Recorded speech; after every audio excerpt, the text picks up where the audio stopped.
2 Korintus pasal yang keempat ayat 16 sampai ayat yang ke-18. 2 Korintus pasal yang keempat ayat 16 sampai ayat yang ke-18. Sebab itu kami tidak tawar hati, tetapi meskipun manusia lahiriah kami semakin merosot, tetapi namun manusia batiniah kami dibaharui dari sehari ke sehari. Sebab penderitaan ringan yang sekarang ini mengerjakan bagi kami kemuliaan yang kekal, yang melebihi segala-galanya, jauh lebih besar daripada penderitaan kami.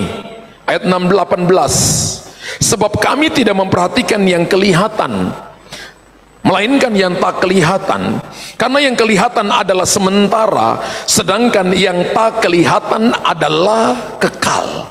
Tema khotbah malam ini adalah iman adalah melihat yang tidak kelihatan. Kekristenan itu adalah tidak lihat namun percaya. Kalau saudara dan saya lihat baru percaya, Anda belum jadi orang Kristen. Bahkan orang tidak beragama pun bisa melakukan itu, lihat baru percaya. Tapi kekristenan berbeda. Kekristenan itu adalah tidak lihat namun percaya. Ayat firman Tuhan di atas menggambarkan bahwa dalam diri setiap manusia ada 2 unsur kehidupan, yaitu manusia lahiriah dan manusia batiniah. Betul? Manusia lahiriah, Alkitab berkata, semakin hari semakin lemah, semakin hari semakin dipengaruhi oleh panca indera. Itu manusia lahiriah. Anda lihat lalu Anda katakan, aku takut ya. Anda lihat dan Anda berkata, ayo aku nggak mau jalan ya. Anda dipengaruhi semakin hari semakin dipengaruhi oleh panca indera. Tapi sedangkan manusia batiniah semakin hari semakin diperbaharui. Setiap menit diperbaharui, setiap hari diperbaharui, setiap minggu diperbaharui, setiap bulan diperbaharui, setiap tahun diperbaharui. Mata lahiriah kita tidak mampu melihat hal-hal rohani yang dalam. Amin. Tapi mata batiniah kita, mata batiniah itu mata rohani kita, itu dapat melihat sesuatu yang rohani atau sesuatu yang tidak dapat kelihatan. Tapi Anda berkata begini, aku udah tahu aku akan sampai di tujuan. Sekalipun hari ini ada banyak problem, ada banyak masalah, ada banyak tantangan, ada banyak persoalan, tapi aku sudah lihat bahwa Tuhan telah menyediakan yang terbaik bagiku. Aku akan sampai di pelabuhan kesukaan dan akan menikmati janji pertolongan Tuhan yang ajaib. Amin. Atau dengan kata lain itu begini, hati itu adalah mata iman kita. Kekristenan adalah ilmu hati. Kasih tahu ke kiri kanan, kekristenan adalah ilmu hati. Makanya tadi saya katakan hati adalah mata iman kita. Ketika orang melayani dengan hati, maka itu adalah mata iman untuk dia melihat sesuatu yang tidak dapat dilihat oleh orang lain, tapi dia bisa melihatnya. Saya baca sebuah buku yang bagus yang ditulis oleh Wendell Smith, namanya adalah Great Faith. Dia tulis begini, hati adalah pusat dari cara kerja iman kita. It's good ya. Nanti kalau cari buku namanya Great Faith, ditulis oleh Wendell Smith. Hati adalah pusat dari cara kerja iman kita. Kenapa orang tidak pernah melihat perkara-perkara yang supranatural? Karena dia tidak menjaga hatinya. Dia tidak mau memperbaharui hatinya every day, every time, every week, every month, every years. Dia tidak mau memperbaharui hatinya. Dia biarkan hatinya seperti tahun yang lalu. Hari ini dia hidup dengan hati yang tahun yang lalu. Tahun depan dia masuk dengan hati yang tahun yang lalu. Padahal Yeskel pasal yang 36 ayat 24, 25, 26 berkata, Tuhan akan memberikan kepadamu hati yang baru dan roh yang baru dalam batinmu. Amin. Itu berarti begini, hal yang pertama, tubuh kita sebenarnya memiliki 2 mata yang mampu melihat. Kasih tahu kiri kanan, tubuh saya memiliki 2 mata yang mampu melihat. Yang pertama adalah mata jasmani, itu sangat terbatas fungsinya. Seperti Anda ini, saya suruh lihat dari tembok ini, Anda nggak bisa tembus tembok itu. Artinya ada keterbatasan. Anda nggak bisa lihat apa yang terjadi di belakang tembok ini, belakang gedung gereja ini. Anda nggak bisa lihat. Kenapa? Dan bukan cuma terbatas, karena mata kita akan semakin merosot setiap hari. Tenaga merosot, daya ingat merosot, penampilan merosot. Mulai kalau Anda mulai masuk umur 40 tahun, 50 tahun, yang perempuan-perempuan mulai merasa bahwa keriput dan sebagainya. Aduh, kok keriput ya?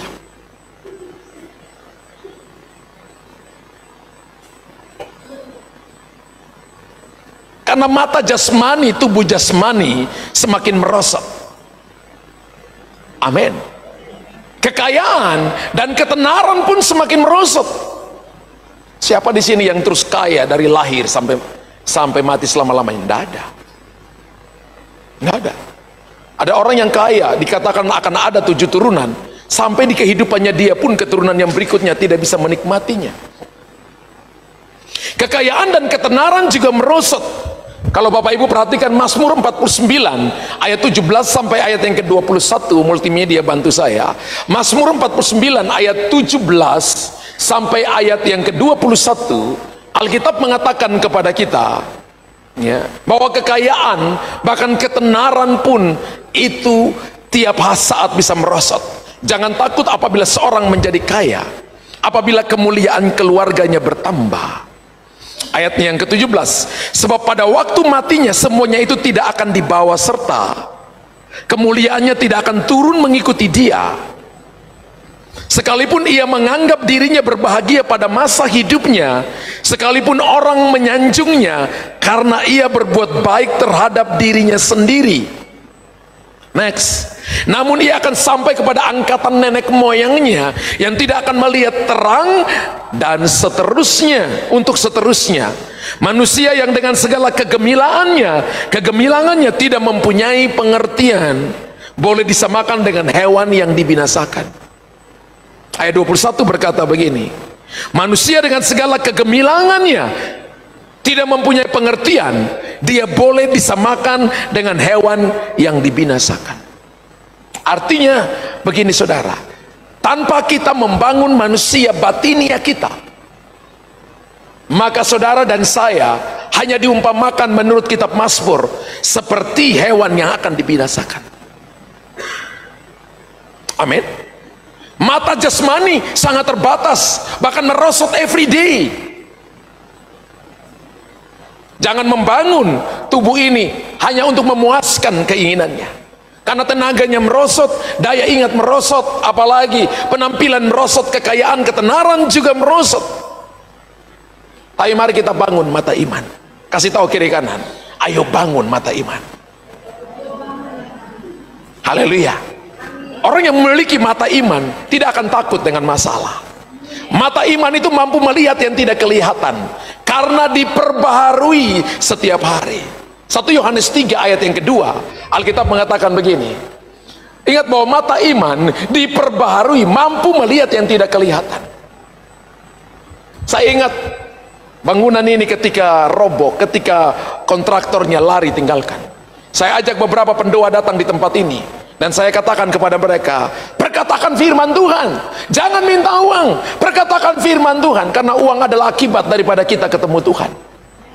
Saya katakan begini, gedung ini akan jadi, dan kita akan ibadah di tempat ini tiap malam saudara. Kita 1 jam datang dan hanya memproklamirkan firman Tuhan di tengah-tengah reruntuhan. Mata iman itu mampu melihat yang tidak kelihatan. Kalau hari ini Anda dan saya adalah masalah, dan Anda tidak tahu jalan keluar, maka saudara dan saya harus membangun punya iman, datang kepada firman Tuhan, datang kepada orang yang betul-betul bisa mengajarkan kepada saudara, untuk Anda dan saya tahu tentang pengharapan, dan pengharapan kita hanya ada dalam satu pribadi, namanya adalah Yesus Kristus Tuhan. Dia adalah pribadi yang tidak pernah mengecewakan. 1 Yohanes 3 ayat yang kedua, Alkitab mengatakan begini, saudara-saudaraku yang kekasih, sekarang kita adalah anak-anak Allah, tetapi belum nyata apa keadaan kita kelak. Berapa banyak di sini adalah anak-anak Allah? Alkitab katakan begini, belum nyata keadaan kita kelak. Artinya Anda nggak bisa lihat keadaan Anda sesungguhnya nanti. Akan tetapi kita tahu. Ini kenapa ditarik ini ayatnya dari depan? Akan tetapi kita tahu bahwa apabila Kristus menyatakan dirinya, kita akan menjadi sama seperti dia. Pada waktu Yesus datang, kita akan menjadi sama seperti dia, sebab kita akan melihat dia dalam keadaannya yang sebenarnya. Satu saat Rasul Paulus dibawa ke langit tingkat 3, dan dia mendengarkan perkataan-perkataan yang tidak boleh diucapkan oleh manusia. Lalu Tuhan mempersiapkan dia kurang lebih 14 tahun, dan untuk dia menulis kitab perjanjian baru kurang lebih 14 kitab. Orang ini dipersiapkan lama loh saudara, dan dia adalah seorang yang pintar, doktor teologi yang sangat pintar, terutama tentang 5 kitab Musa. Bahkan kematian Stefanus, orang-orang yang membunuh Stefanus harus menaruh jubahnya di depan kakinya, dan dia menjadi saksi atas kematian Stefanus. Tapi darah Stefanus itulah yang menyelamatkan Saulus, kemudian diubah menjadi Rasul Paulus. Saya beritahukan kepada saudara, Alkitab mengatakan begini dalam 1 Yohanes 3 ayat yang kedua tadi, bahwa Tuhan panggil saudara dan saya, dan satu waktu nanti Anda akan melihat yang tadinya samar-samar, yang tadinya belum nyata keadaan kita, akan nyata di hadapan saudara ketika Tuhan menyatakan dirinya kepada kita. Amin. Mata iman harus saudara dan saya bangun. Dan mata iman itu diperbaharui melalui apa saudara? Melalui ibadah seperti ini. Ketika Anda suka ibadah, maka tanpa Anda sadar mata imanmu diperbaharui. Mazmur 122 ayat yang pertama berkata begini. Mazmur 122 ayat yang pertama. Ingat, mata iman diperbaharui di mana? Dalam ibadah. Nyanyian Syiara Daud, aku bersuka cita ketika dikatakan orang kepada, mari kita pergi ke rumah. Ada teman yang ajak, ayo ke gereja, malas mendingan pergi ke mall. Ayo ke gereja, malas aku mau pergi untuk main games. Ayo ke gereja, malas tadi sudah begini, tadi begini, selalu ada alasan. Tapi Daud berkata begini, aku bersuka cita ketika dikatakan orang kepadaku, mari kita pergi ke rumah Tuhan. Di rumah Tuhan adalah tempat ibadah. Ibadah itu menghasilkan janji dan buah dalam hidup saudara. Ketika Bapak Ibu duduk di tempat ibadah, dengarkan firman Allah. Ketika Bapak Ibu suka datang dalam kehidupan doa, suka merenungkan firman Allah, maka sesuatu yang Anda tunggu bertahun-tahun tiba-tiba lahir dalam hidup. Ingat bahwa mata iman itu menghasilkan banyak hal yang jauh melampaui akal pikiran kita. Berkali-kali saya selalu berkata bahwa iman adalah mata uang dalam kerajaan Allah. Kalau untuk Anda beli roti, beli beras, Anda perlu pakai uang rupiah hari-hari ini. Dalam kerajaan Allah nggak ada mata uang rupiah. Dalam kerajaan sorga nggak ada dolar saudara. Untuk Anda belanja dapat mujizat, perkara-perkara besar, Anda harus punya iman. Ibrani pasal 11 mencatat ada pahlawan iman. Dan Ibrani berkata hanya orang-orang ini saja yang jadi pahlawan iman, yang lain tidak boleh lagi jadi pahlawan iman. Kitab Ibrani tidak menutup dengan cara itu. Tapi saya percaya hari ini Tuhan masih mencatat pahlawan-pahlawan iman yang masih beribadah di CKF hari ini, by onsite, by online. Tuhan masih mencatat saudara dan saya, mempersiapkan Anda diperbaharui melalui ibadah. Saya punya salah satu teman dulunya malas ibadah. Ketika orang ibadah dia lagi mabuk, dia nakal, mabuk, suka berkelahi. Satu saat ketika saya kembali ke kota itu, saya kaget. Saya tanya mamanya, tante, mana itu si anaknya? Ibadah, sudah pergi ibadah pastor. Ibadah, loh itu anaknya malas ibadah. Iya, 1 tahun belakangan ini dia alami Tuhan. Ketika dia datang di sebuah KKR dan dia mengalami perjumpaan dengan Tuhan, hampir tiap hari dia pergi ke ibadah, ke gereja. Yang tadinya malas ibadah, maka Tuhan akan mengubah saudara untuk rajin datang ibadah. Dan tantenya ngomong begini, sekarang ini kalau dia pulang ke rumah sudah pergi hampir seharian ke ibadah, pulang ke rumah masih berdoa dalam kamar sendiri. Mamanya berkata, saya juga bingung dengan anak itu. Saya sudah putus asa dan saya pikir anak ini adalah anak yang gagal. Tapi sekarang saya bisa melihat masa depan pada anak ini, bahwa Tuhan sedang merancang yang terbaik bagi dia. Dia gak kebetulan lahir, Tuhan punya rancangan yang indah bagi dia. Amen. Ajak anak-anakmu, ajak suamimu ibadah, maka dia akan diubahkan oleh Tuhan. Kalau kita perhatikan Daniel pasal yang ke-6, ayat 6 sampai ayat yang ke-10, ibadahnya Daniel menyelamatkan satu kerajaan. Ingat bahwa ibadah itu punya kuasa. Amin. Ibadah itu punya kuasa. Ketika Anda beribadah, Alkitab katakan begini, Raja Nebukadnezar melihat bahwa Daniel disertai oleh Tuhan, maka berkatalah orang-orang itu, kita tidak akan mendapat suatu alasan dakwaan terhadap Daniel kecuali dalam hal ibadahnya kepada Allahnya. Ibadahnya tidak dia kurangi, sekalipun hukum sudah dikatakan tidak boleh ibadah kepada ilah lain selain beribadah kepada Allah lain selain beribadah kepada raja saja. Apa Daniel berhenti? No. Dia tetap ibadah 3 kali sehari dan kiblatnya ke Yerusalem. Dia tetap memanggil nama Elohim, tetap memanggil nama Adonai, dan dia tetap berseru kepada Tuhan. Dan Alkitab berkata pada ayat yang ke-7, kemudian bergegas-gegaslah para pejabat tinggi dan wakil raja itu menghadap raja, serta berkata kepadanya, Raja Darius, kekalah hidup tuanku. Darius adalah raja Media dan Persia, sekarang Iran, saudara, yaitu Persia. Ayat yang ke-7 berkata begini, semua pejabat tinggi kerajaan itu, semua penguasa, wakil raja, para menteri, bupati telah bermufakat supaya dikeluarkan kiranya suatu penetapan raja dan ditetapkan suatu larangan agar barang siapa yang dalam 30 hari menyampaikan permohonan kepada salah satu dewa atau manusia kecuali kepada tuanku, ya raja, maka ia akan dilemparkan ke dalam gua singa. Ayat 8 berkata, oleh sebab itu ya raja, keluarkanlah larangan itu dan buatlah suatu surat perintah yang tidak dapat diubah menurut undang-undang orang Media dan Persia yang tidak dapat dicabut kembali. Raja Darius buat itu. Ayat 9, sebab itu Raja Darius membuat surat perintah dengan larangan itu.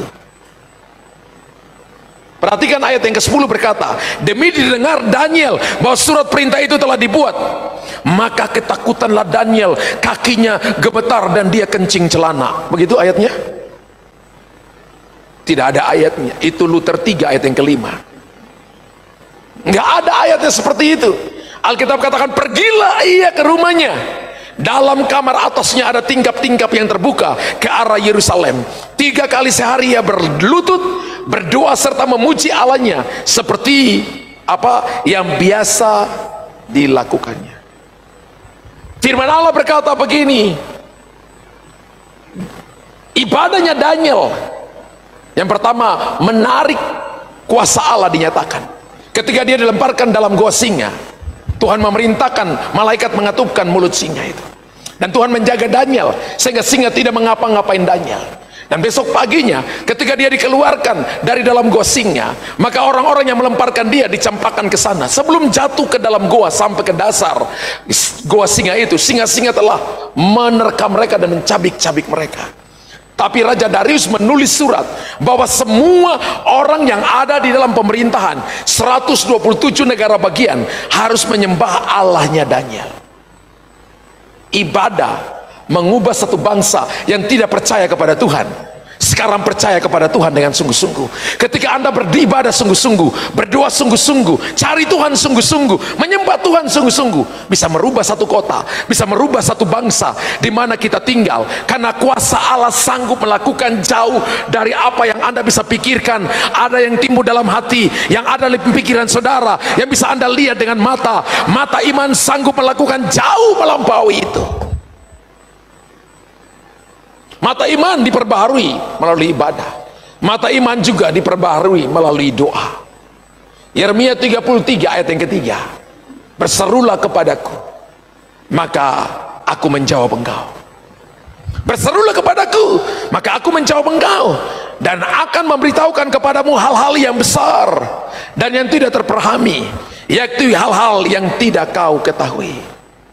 Anda mungkin berkata, kok Pastor Luther tadi bisa lihat satu ibu tadi, dan bisa lihat bahwa di perutnya itu seperti ada hitam di perutnya sampai di bagian tenggorokannya. Saya nggak tahu ibunya siapa, bahkan saya tanya tinggalnya di mana. Tapi kalau saudara dan saya suka dekat dengan Tuhan, Anda dan saya bergaul intim dengan Tuhan, maka Anda bisa melihat apa yang tidak dapat dilihat oleh orang lain. Amin. Bayangkan kalau seluruh kita dipakai oleh Tuhan dengan karunia-karunia. Maka kalau semua kita dipakai oleh Tuhan untuk menyatakan kuasa Allah, maka bumi Indonesia akan penuh dengan kemuliaan Allah. Negara di mana kita tinggal akan penuh dengan kemuliaan Allah. Kota di mana kita tinggal akan penuh dengan kemuliaan Allah. Provinsi di mana kita tinggal akan melihat tanda-tanda heran dan ajaib. Dan orang akan berkata, Yesus adalah Tuhan dan Raja. Tubuh kita memiliki dua mata, yaitu mata jasmani terbatas dan mata iman yang mampu melihat unlimited. Yang kedua, apa yang kita lihat kita miliki. Haleluya. Salah satu rahasia keberhasilan dari kehidupan orang Kristen adalah kemampuan melihat hal-hal yang tidak kelihatan. Amin. Satu waktu ada seorang hamba Tuhan, dia kepingin beli satu tempat satu tanah, dan tanahnya gede saudara, tanahnya gede, dia kepingin. Dan akhirnya yang punya tanah berkata begini, tanah ini tidak dijual. Apa yang dia lakukan saudara? Setiap pagi dia lari pagi kelilingi tanah itu sambil doa, Tuhan, tanah ini telah Engkau berikan kepadaku, tanah ini telah Engkau berikan kepadaku, tanah ini telah Engkau berikan kepadaku. Saudara tahu besoknya langsung dikasih, suruh dia beli? No. Berlangsung bertahun-tahun. Apa dia berhenti? Setiap pagi dia lari keliling tanah itu. Satu waktu pemilik tanahnya itu dia sedang sakit dan hampir mati. Ketika dia tahu waktunya sudah singkat, dia berkata begini, panggil si A itu yang dulu tawar membeli tanah, datang ketemu dengan saya. Ketika orang itu datang dan dia berkata begini, saya jual tanah ini untuk kamu. Saudara tahu dia jual hari ini, 1-2 hari kemudian dia mati. Dan sekarang ini gereja Tuhan berdiri di sana, kurang lebih hampir 35.000 seat bisa diisi. Nggak ada yang tepuk tangan bagi Tuhan. Benar, ini benar. Saya dengar cerita itu dan saya katakan, wow, sepertinya gak ada pengharapan. Dan orang tanya kepada dia, ini kenapa Bapak bertahun-tahun doakan tidak ada jawaban, tapi Bapak terus doa? Dia katakan begini, Tuhanku selalu tepat waktu. Saya saja yang mungkin terburu-buru, Anda saja yang mungkin cepat, yang kepinginnya doa hari ini lalu mau lihat jawaban hari ini. Tapi Tuhan selalu tepat pada waktunya. Ketika Anda suka berdoa, maka Anda tidak pernah kalah. Setan tidak pernah menjatuhkan Anda lebih daripada lututmu.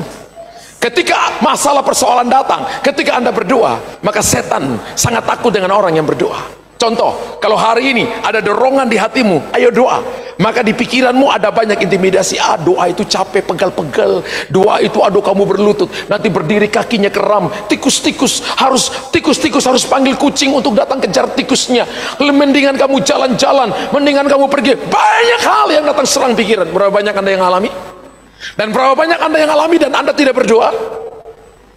Makanya saya sering berkata begini, waktu yang terbaik untuk Anda berdoa adalah pada waktu Anda tidak mau berdoa. Waktu yang terbaik untuk Anda baca Alkitab adalah pada waktu Anda tidak mau baca Alkitab. Waktu yang terbaik untuk Anda datang ibadah adalah ketika Anda tidak mau datang ibadah. Itu adalah waktu yang terbaik. Tapi ketika Anda pergi jalan-jalan, pernahkah Anda lihat ada pikiran yang intimidasi? Jalan-jalan itu hanya habis-habiskan uang. Yang tidak beli harus jadi beli. Yang tadinya tidak ingin beli satu, tiba-tiba pulangnya ambil 3. Atau tidak pergi ingin beli 3, pulang satu-satu. Di tangannya itu ada kerang, ada tas 3. Di kirinya juga ada tas 3. Jadi 3 tambah 3 jadi 6. Nggak ada pikiran tuh bahwa kamu keluarkan uang banyak. Tapi ketika Anda disuruh berdoa, setan intimidasi. Karena setan tahu kehidupan doa sangat berbahaya bagi kerajaannya. Gereja yang tidak berdoa tidak akan pernah lihat kemenangan. Gereja yang tidak pernah berdoa, orang Kristen yang tidak pernah berdoa, dia tidak akan pernah melihat janji-janji Tuhan dinyatakan atas hidupnya untuk menggenapi Matius pasal 7 ayat yang ke-7. Barang siapa berseru kepadaku, doa itu ada triple M, 3M. Meminta, mengetok, dan mencari. Meminta dan kamu akan menerima, mencari kamu akan mendapatkan, mengetok bagimu pintu akan dibukakan. Awalan Mei di depan adalah awalan aktif. Bapak Ibu dan saya nggak boleh pasif. Bapak Ibu harus aktif. Bangun pagi berdoa, jalan dalam mobil berdoa, masuk kantor berdoa, jalan di kamar mandi berdoa, kemanapun Anda berdoa. Jadikan doa lifestylemu, karena itu cara Anda memperbaharui rohmu dan Anda akan jadi kuat. Saya lihat itu di mana? Di mama saya. Mama saya sebenarnya mama mertua, tapi itu mama saya. Sudah ikut 25 tahun. Tubuhnya lemah. Tapi saya bersaksi kepada saudara, saya nggak pernah lihat mama saya katakan, aduh pinggangku sakit. Saya nggak pernah dengar dia teriak-teriak tentang sakit. 94 tahun ada di atas tempat tidur. Tapi saya nggak pernah dengar dia bersungut, kakinya sakit, nggak pernah. Yang saya dengar adalah ketika masuk di dalam kamar, selalu berkata kepada saya, Pak Pendeta doain mama. Dan ketika saya masuk dalam kamar, saya selalu dengar beliau lagi nyanyi, beliau lagi memuji Tuhan, lagi doa. Hari ini, satu hari mungkin doa saya 10 kali. Itu yang membuat beliau kuat dan menikmati masa tuanya. Haleluya, amin. Orang tua seperti itu, belum tentu anak-anak dan cucu-cucu. Kau diam, tenang, dan hening. Haleluya, amin. Apa yang kita lihat, kita miliki. Ini merupakan salah satu rahasia keberhasilan kehidupan orang Kristen, adalah kemampuan untuk melihat hal-hal yang tidak kelihatan. Itu yang diungkapkan Tuhan kepada Abraham. Nanti lihat dalam Kejadian 15 ayat 5 sampai ayat yang ke-6. Kejadian 15 ayat 5 sampai ayat yang ke-6, Tuhan berkata begini, kamu akan punya keturunan. Lalu Tuhan membawa Abram keluar serta berfirman, coba lihat ke langit, hitunglah bintang-bintang, jika engkau dapat menghitungnya, maka firman-Nya demikianlah banyaknya nanti keturunanmu. Sudah ada atau belum? Belum. Tapi Tuhan katakan, kamu hitung bintang. Seberapa banyak yang kamu bisa hitung, maka demikianlah nanti banyaknya keturunanmu. Ayat yang ke-6, ayat yang ke-5 tadi, dan ayat yang ke-6 dulu. Lalu percayalah Abraham kepada Tuhan, maka Tuhan memperhitungkan hal itu kepadanya sebagai kebenaran. Iman dan kebenaran pertama kali diucapkan dalam Alkitab di ayat ini. Saya ulangi Bapak Ibu, iman dan kebenaran pertama kali diucapkan dalam Alkitab di ayat ini. Lalu percaya, believe, faith, dipakai kata faith, iman dan kebenaran pertama kali diucapkan dalam Alkitab pada Kejadian 15 ayat yang ke-6. Alkitab katakan, lalu percayalah Abram adalah bapa yang mulia kepada Tuhan, maka Tuhan memperhitungkan hal itu kepadanya sebagai kebenaran. Ketika ada iman, ketika Anda berkata, aku belum lihat, tapi I believe, maka itu diperhitungkan jadi kebenaran. Ketika ada orang doakan Anda dan Anda katakan I believe, maka hari itu Tuhan perhitungkan itu sebagai kebenaran bagi saudara. Ketika Anda kerja, Anda belum lihat hasil yang maksimal, Anda bangun pelayanan dan Anda belum lihat hasil maksimal, tapi Anda percaya, maka Tuhan perhitungkan itu sebagai kebenaran. Dan di mana ada kebenaran, maka itu menjadi landasan untuk melihat kuasa Allah bekerja, hadirat Allah bekerja, mujizat terjadi, terobosan terjadi, perkara-perkara besar terjadi dalam kehidupan keluarga pribadi, bahkan pekerjaan dan pelayanan. Amen. Itu yang dibuat juga oleh para pahlawan iman. Ibrani 11 ayat 26.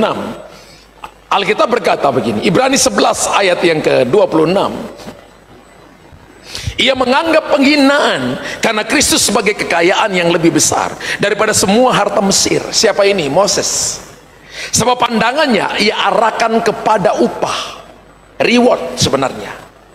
Ingat bahwa kalau kita melayani Tuhan, kita nggak cari upah, karena upah itu hanya didapat oleh para pekerja. Tapi kita adalah para putra dan putri. Amin. Kita nggak terima upah, tapi kita terima legacy, kita terima reward, kita terima warisan, kita terima reward. Bapak Ibu dan anak-anak kita nggak perlu digaji kan?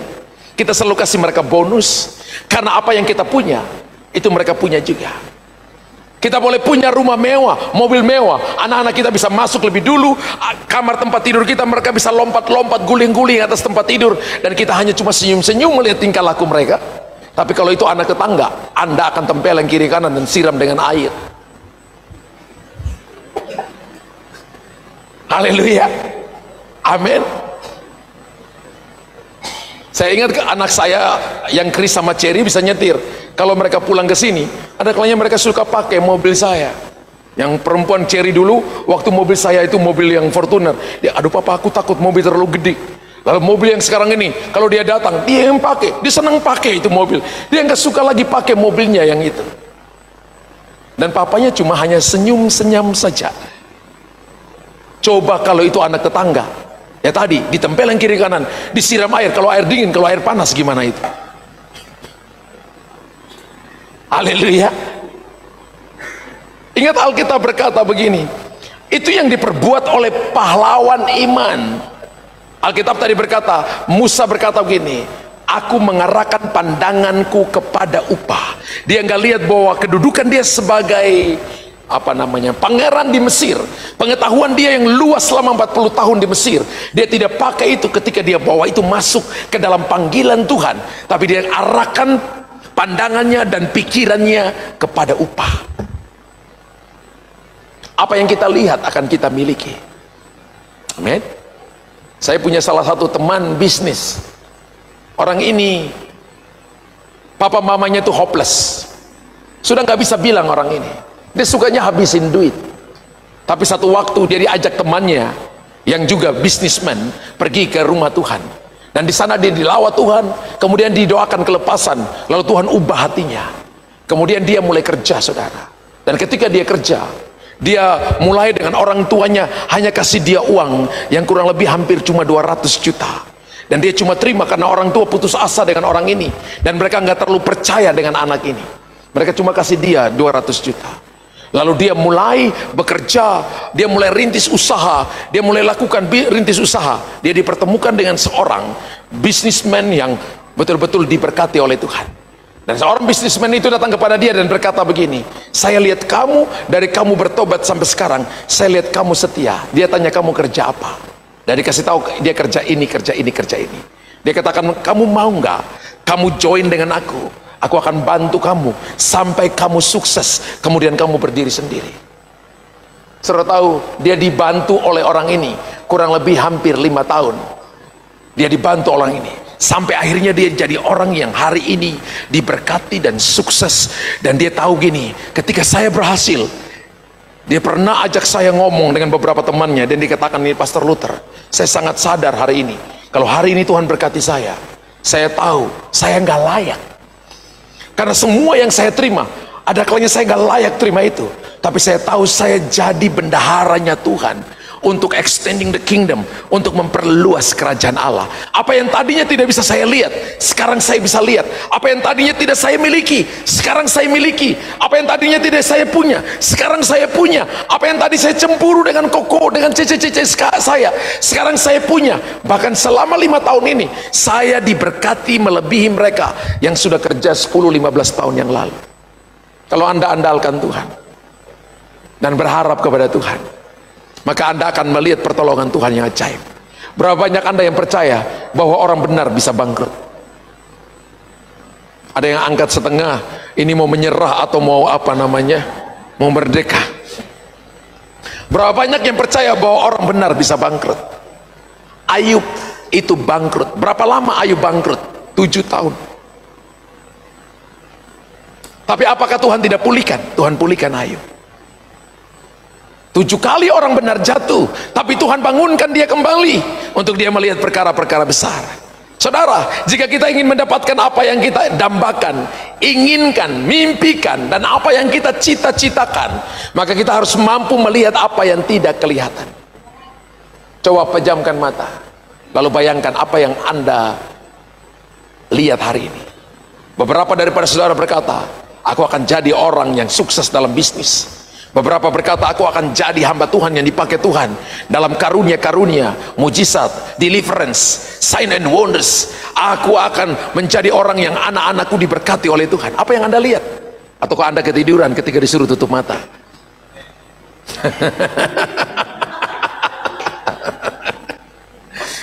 Haleluya. Ya. Saya ingat ketika saya masih muda, saya baca sebuah buku yang ditulis oleh Andre Murray. Nggak tahu buku itu masih ada atau tidak.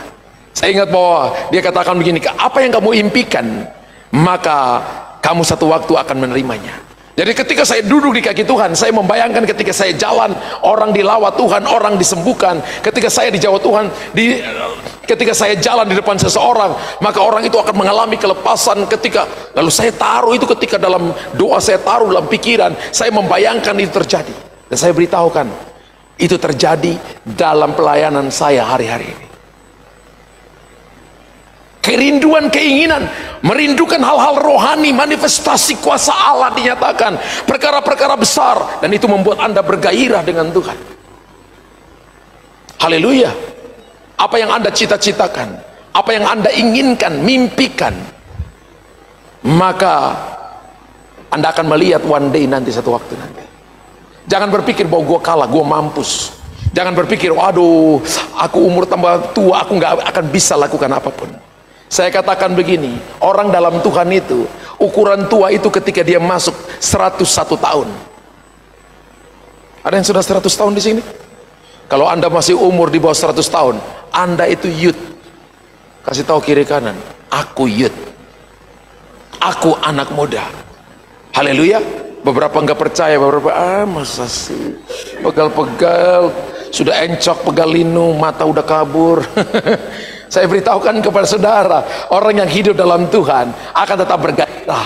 Umur mulai tambah tua, tapi rohnya semakin menyala-nyala dengan Tuhan. Karena roh Allah di dalamku, maka aku akan melihat perkara-perkara hebat dan ajaib. Kalau pertama tadi tubuh kita memiliki dua mata yang mampu melihat. Mata jasmani terbatas, tapi mata rohani, mata iman mampu melihat yang tidak terbatas. Apa yang kita lihat, kita miliki. Dan yang ketiga, dua hambatan terbesar yang membuat kita tidak dapat melihat sesuatu yang tidak kelihatan. Yang pertama adalah perasaan. Perasaan itu adalah penghalang iman. Amin. Perasaan itu lebih terpengaruh pada panca indera dan pengalaman masa lalu. 2 Korintus pasal 5 ayat yang ke-7. 2 Korintus pasal 5 ayat yang ke-7 berkata begini, sebab hidup kami adalah hidup karena percaya, bukan karena melihat. Siapa di sini orang percaya? Kalau hari ini Anda alami tantangan, persoalan, masalah, katakan, oh ini cuma batu pijakan, karena itu bukan masa depanmu. Kalau hari ini Anda bisnis dan Anda lihat semakin cooling down, sepertinya omset Anda semakin turun dan rasanya tidak punya landasan. Jangan lihat situasi dan keadaan, reposisi hatimu dan lihat masa depanmu. Percaya, kerja keras, kerja dengan jujur, kerja dengan bersemangat. Lihat masa depanmu, bahwa Tuhan telah menentukan engkau untuk jadi sukses dan menjadi berkat bagi banyak orang. Perasaan tidak terpengaruh pada panca indera dan pengalaman masa lalu. Ada banyak orang yang hidup karena masa lalu dan membentengi masa lalunya dengan pikiran-pikiran yang mengasihani diri sendiri. Anda tidak akan pernah menang dan Anda tidak akan pernah berjalan dalam iman yang kuat dengan Tuhan. Haleluya. Amin. Iman itu tidak berpusat pada perasaan, tapi iman itu berpusat pada firman Allah. Kalau iman berpusat pada perasaan, wow, kita jadi orang yang lebay, letoy, dan letus. Cari di KBI, saudara ya. Arti letus itu apa? Artinya Anda tidak mungkin bangkit. Letus itu seperti balon itu, lalu letus gitu. Roma pasal 10 ayat 17. Saya ada kalanya lihat orang itu kalau berhadapan dengan orang yang putus asa, dia seperti orang yang letus-letus, saudara. Jadi iman timbul dari pendengaran, dan pendengaran oleh firman Kristus. Iman timbul dari mana? Dari pendengaran, dan pendengaran oleh firman Kristus. Pernahkah Anda berhadapan dengan orang yang tidak punya iman? Waduh, emosinya tidak stabil. Tapi Anda pernah berhadapan dengan orang yang beriman, dia tenang, dia percaya bahwa Tuhan kendalikan sesuatu. Amin. Iman tidak berpusat pada perasaan, tapi berpusat pada firman Allah. Kalau hari ini Anda dalam masalah dan persoalan, fokus pikiranmu kepada firman Allah, karena firman Allah adalah jawaban atas setiap masalahmu. Kalau Anda hari ini ada dalam persoalan, fokus pikiranmu pada firman Allah, karena Tuhan adalah jalan keluar bagi persoalanmu. Kalau hari ini Anda adalah masalah dan dalam pergumulan berat, fokus pada firman Allah, sebab Tuhan memberikan kelegaan padamu pada masanya dan pada waktunya, sehingga Anda bisa jadi jawaban bagi banyak orang. Katakan haleluya. Yang pertama iman, yang pertama perasaan. Hambatan terbesar yang membuat kita tidak bisa melihat sesuatu yang tidak kelihatan adalah perasaan. Yang kedua itu logika kita. Manusia laki-laki itu main di logik, perempuan main di perasaan. Ada yang juga lain, perempuan dan laki-laki punya dua-duanya, perasaan dan logik, main dua-duanya. Ada yang dominan, ada yang minor, ada yang major. Akal, main di akal. Iman tidak bertentangan dengan akal, tapi iman melampaui akal. Kasih tahu kiri kanan. Iman tidak bertentangan dengan akal, tapi iman melampaui akal. Efesus 3 ayat 19. Efesus 3 ayat 19. Firman Allah berkata begini. Dan dapat mengenal kasih itu, sekalipun ia melampaui segala pengetahuan. Kasih adalah firman, Allah adalah kasih. Yohanes 1 ayat yang pertama, pada mulanya adalah firman, firman itu bersama-sama Allah, dan firman itu adalah Allah. Aku berdoa supaya kamu dipenuhi di dalam, ayat yang tadi dulu, segala kepenuhan Allah. Ya, Efesus 3 ayat 19 tadi. Ya, dan dapat mengenal kasih itu sekalipun ia melampaui segala pengetahuan. Ingat bahwa jangan main di logika. Firman Allah itu tidak bertentangan dengan akal, melampaui akal. Makanya kenapa ketika orang lihat mujizat, orang berkata wow, karena melampaui akal.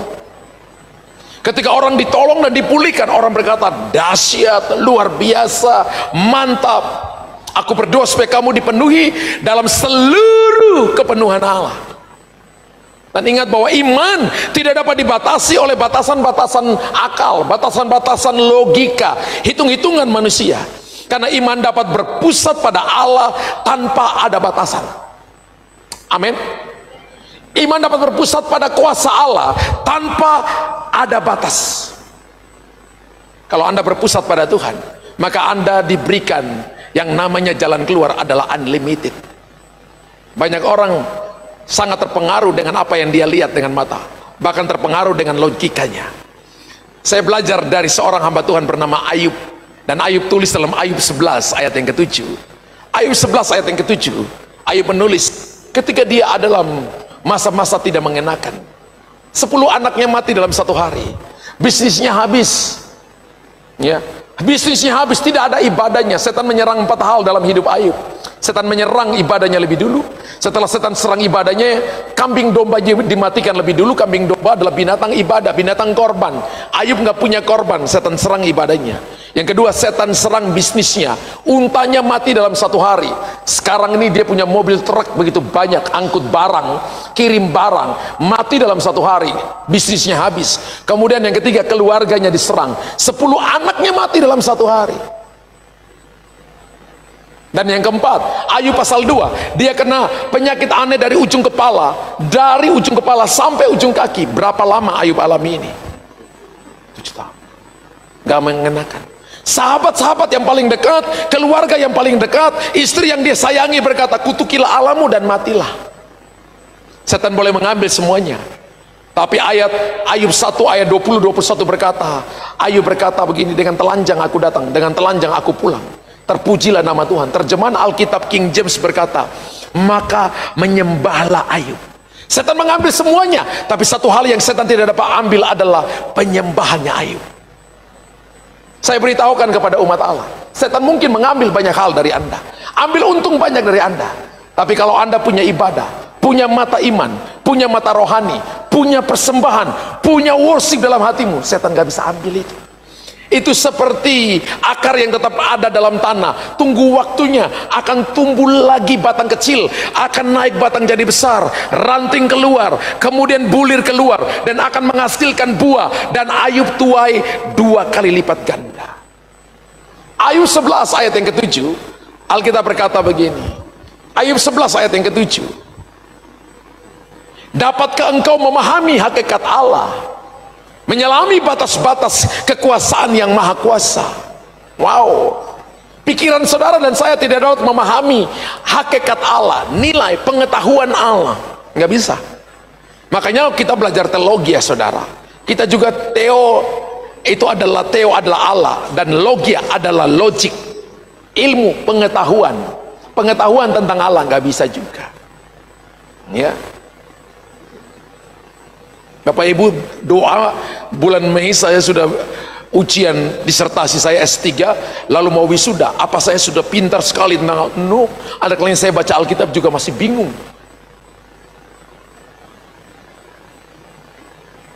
Ayub berkata begini, dapatkah engkau memahami hakikat Allah, menyelami batas-batas kekuasaan yang maha kuasa?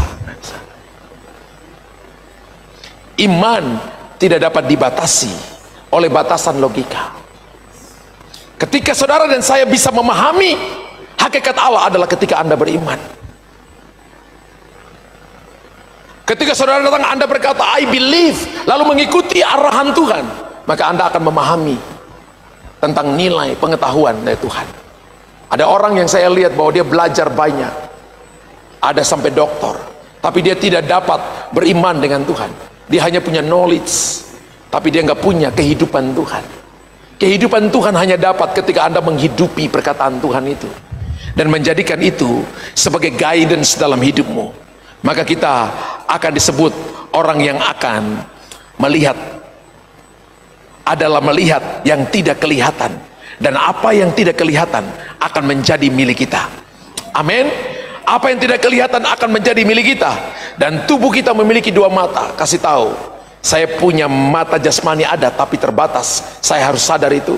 Tapi saya punya mata iman, itu tidak terbatas, saya juga harus sadar itu. Kapan Anda mempergunakannya?